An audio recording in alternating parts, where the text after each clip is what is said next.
commencer ces deux petites vidéos, attention personnelle, spéciale, juste pour toi. Je t'invite à aller voir dans la description, il y a un lien vers mon Spotify. Je poste quelques petits podcasts de temps à autre où je parle de plein de sujets différents. Je te laisse aller y jeter un œil. Et également n'hésite pas à regarder tous les autres liens. Peut-être que tu as mon compte Instagram qui peut peut-être te plaire, dans lequel eh bien, je propose des petites stories de temps à autre. Bref, je te laisse aller checker tout ça. Et je te souhaite une excellente relaxation et une excellente vidéo. Bonne nuit à toutes et bonne nuit à tous.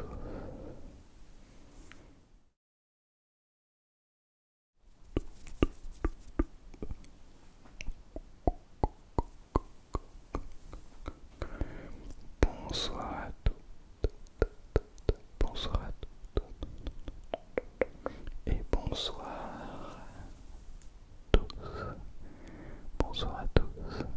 J'espère que vous allez merveilleusement bien ce soir. J'espère que vous allez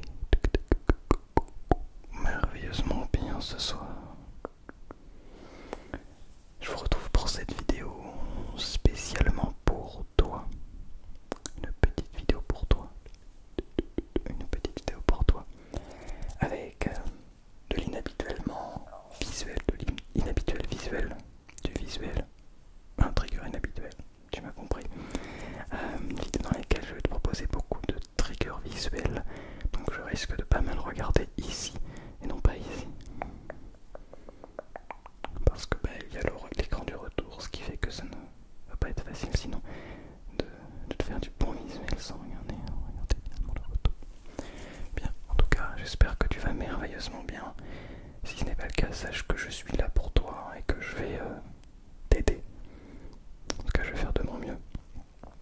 Et si jamais tu te sens pas bien et que tu as besoin de parler, parce que là tu ne feras que m'écouter, mais si tu as besoin de parler, n'hésite pas à venir sur Instagram en message privé. Je ferai un plaisir de t'écouter sans te juger, sans essayer de te répondre de blablabla. Non, je ne suis pas là dans le jugement. Je ne suis pas un professionnel, bien sûr. Je tiens toujours à faire ce disclaimer parce que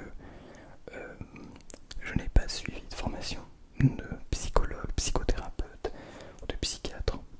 Donc voilà, si jamais tu as besoin d'une vraie aide, eh bien n'hésite pas à te tourner vers des professionnels. Ça n'a rien d'honteux, ça n'a rien de mauvais, ça n'a rien de ridicule ou quoi que ce soit.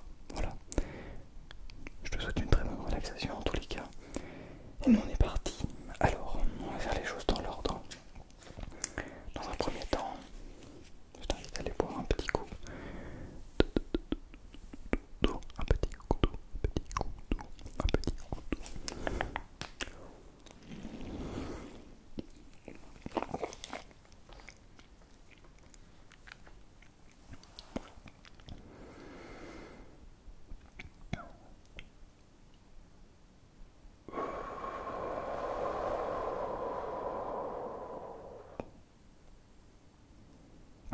Ça fait du bien, n'est-ce pas? Eh bien, j'espère que tu as pu le faire en même temps que moi. Et si ce n'est pas le cas, eh bien n'hésite pas à respirer tout au long de cette vidéo. Ça ne fait jamais de mal, au contraire, ça fait même du bien. Alors,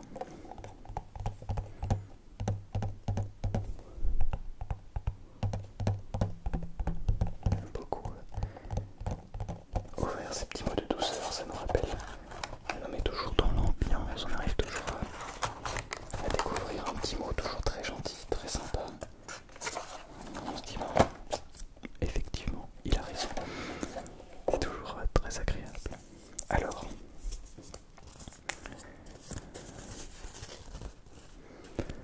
la gentillesse est la clé qui ouvre tous les cœurs.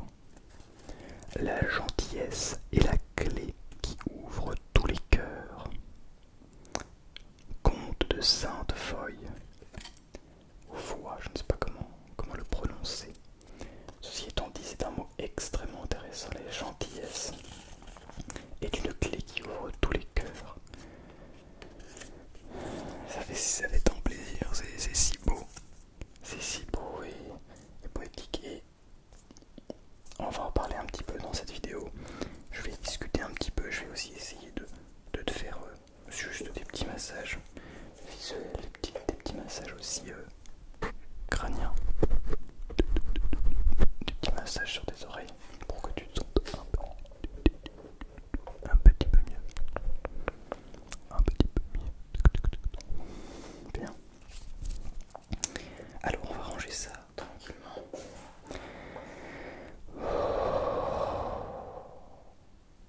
es un homme, ou même si tu es une fille, hein, je vais pas pleurer parce que, attendez, c'est trop ridicule. J'ai l'air d'une fragile comme ça. Absolument pas. Vous n'avez pas l'air de fragile en pleurant. J'ai même tendance à dire le contraire. Quelqu'un qui se force à ne pas pleurer, c'est quelqu'un qui a du mal à accepter ses propres émotions.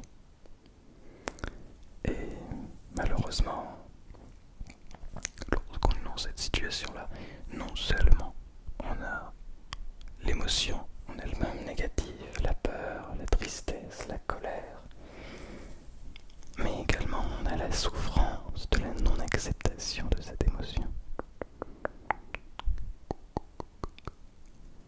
Et je veux surtout pas que ça t'arrive.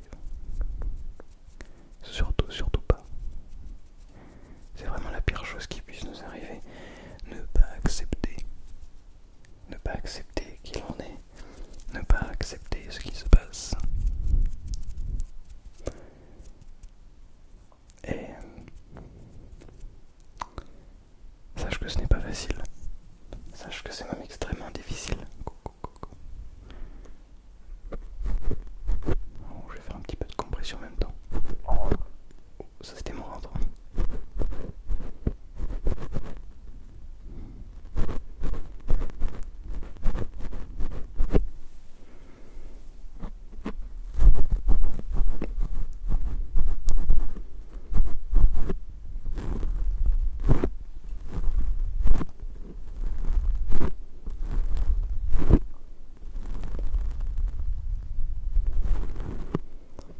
Je t'enlève toutes ces pensées négatives.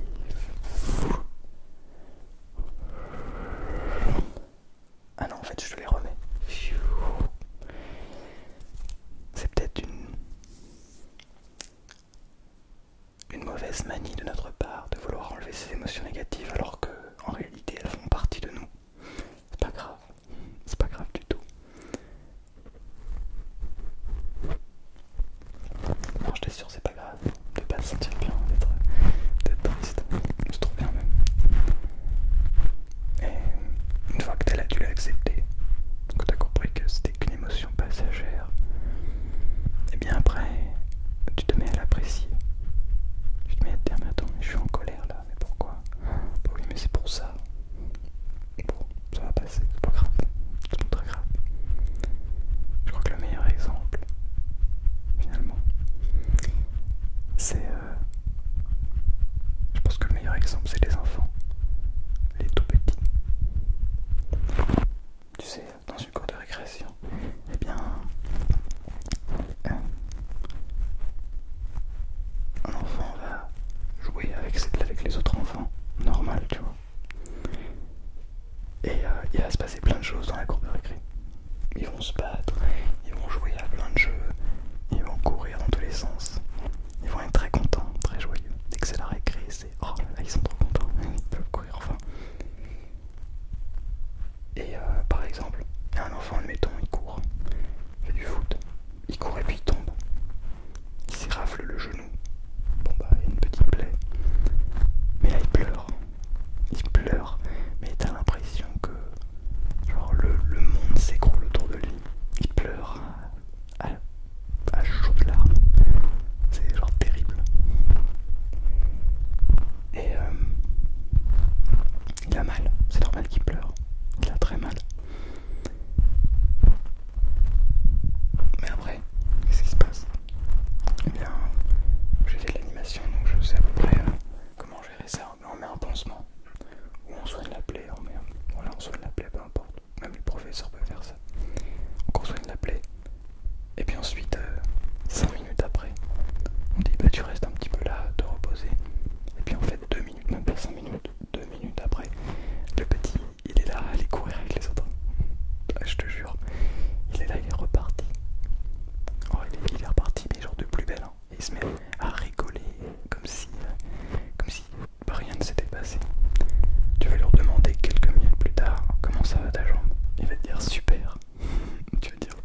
Et en fait, qu'est-ce qui s'est passé?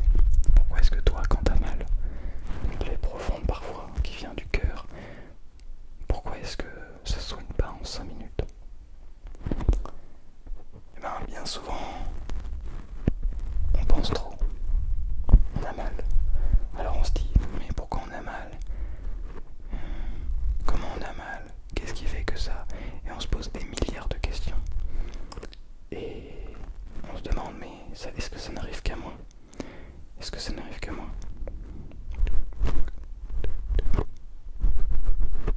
Est-ce que ça n'arrive qu'à moi?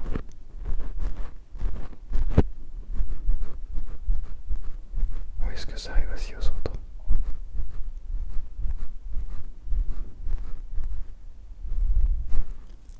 Mais le fait de se poser autant de questions, ça nous éloigne de notre douleur.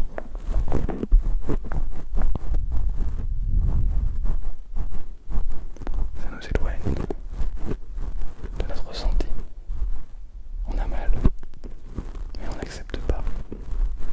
On a mal, mais non, on n'a pas mal. Tu sais, on est bien plus fort que ça, nous. Alors que le petit, lui, il n'a pas conscience de tout ça. Il ne cherche pas du tout à se cacher. Non, il a mal, il a mal. Il a mal, il pleure. C'est normal. Il est triste. Ben, il montre qu'il est triste. Et il vit sa tristesse. Il accepte.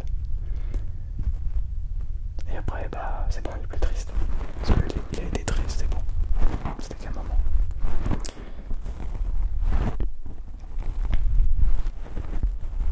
Alors, comment tu te sens aujourd'hui? Ça définit pas qui tu es. Ça ne veut pas dire si tu es aujourd'hui en colère que tu es quelqu'un de colérique. Si aujourd'hui tu es triste que tu es quelqu'un de dépressif. Non, non, absolument pas. Tu peux avoir des épisodes de tristesse qui durent. Ah oui, ça peut durer.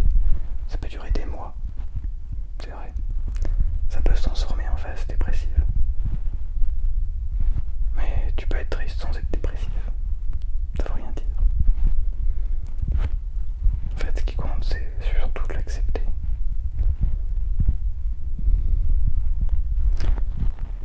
Tiens, je vais te raconter une petite histoire.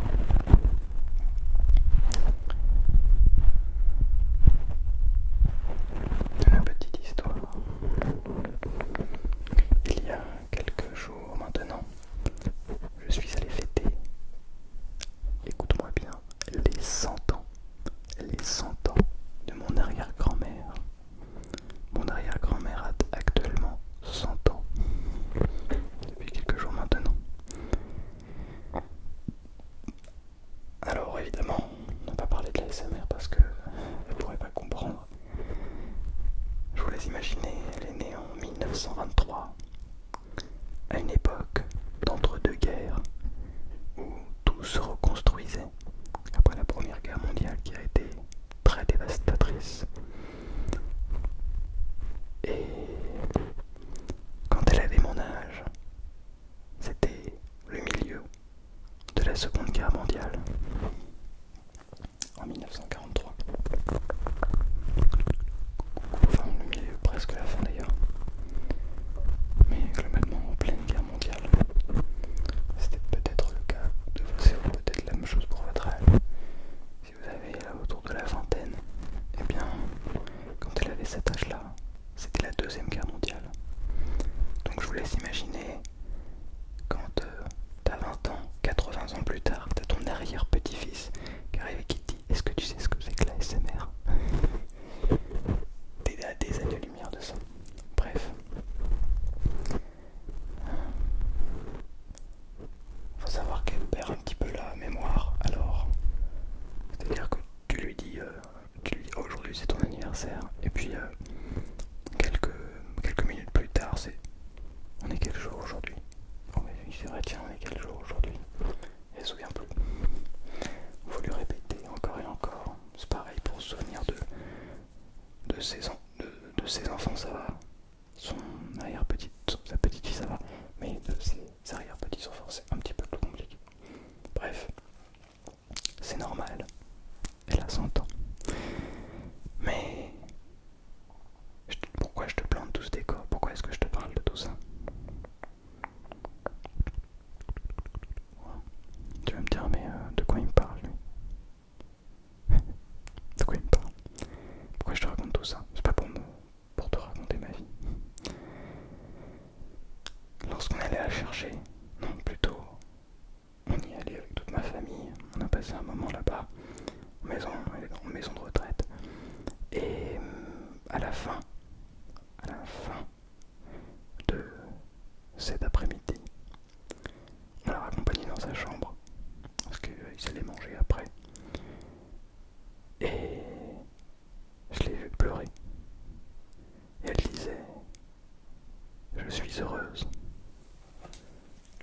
suis heureuse.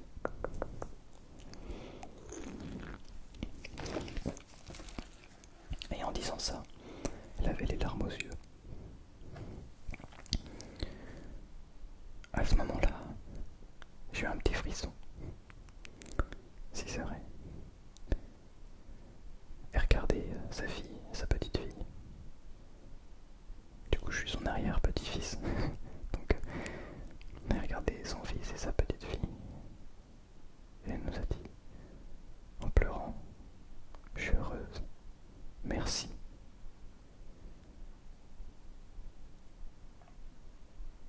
Je crois que c'est la plus grosse leçon de vie que j'ai jamais eue de toute ma vie.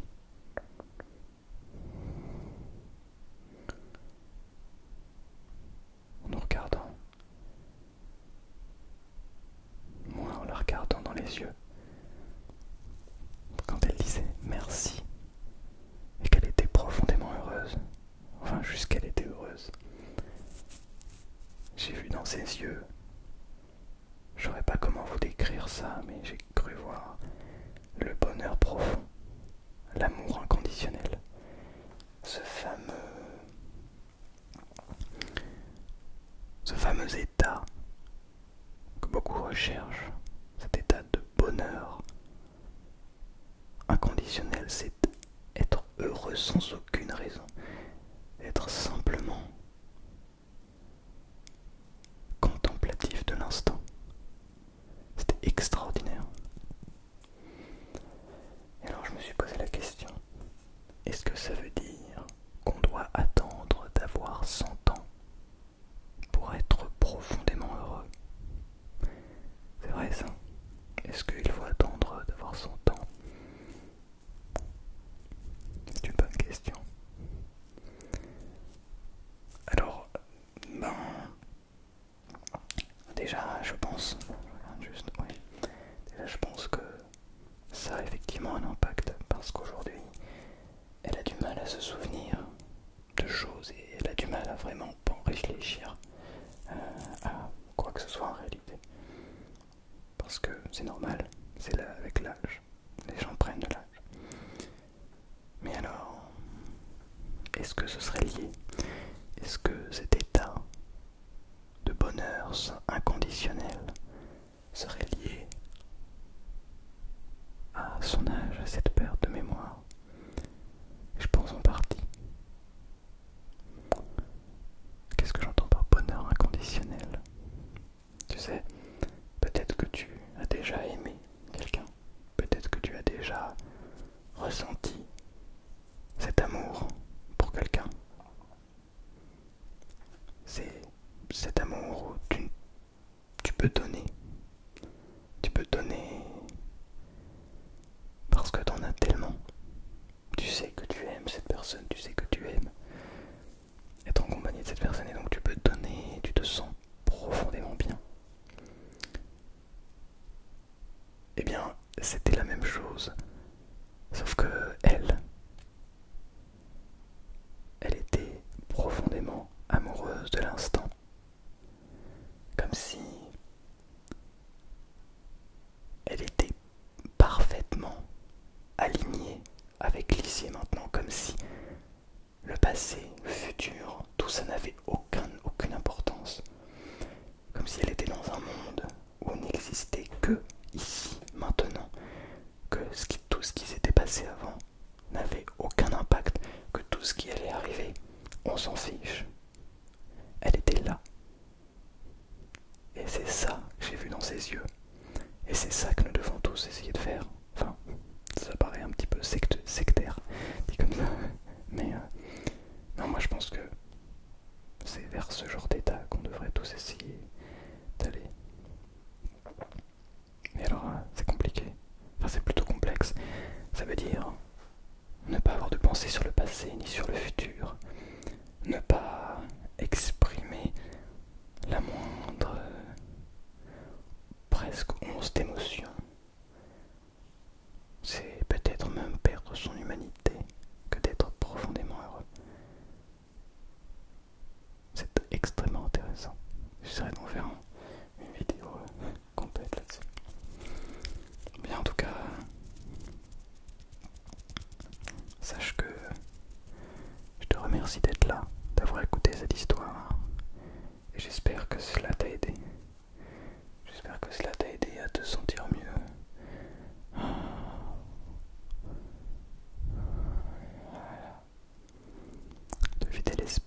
penser à autre chose. Parce que sache que quoi qu'il se passe, quoi qu'il se passe,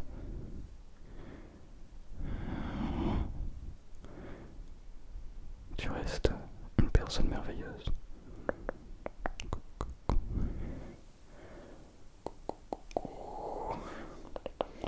Quoi qu'il se passe, tu restes une personne merveilleuse.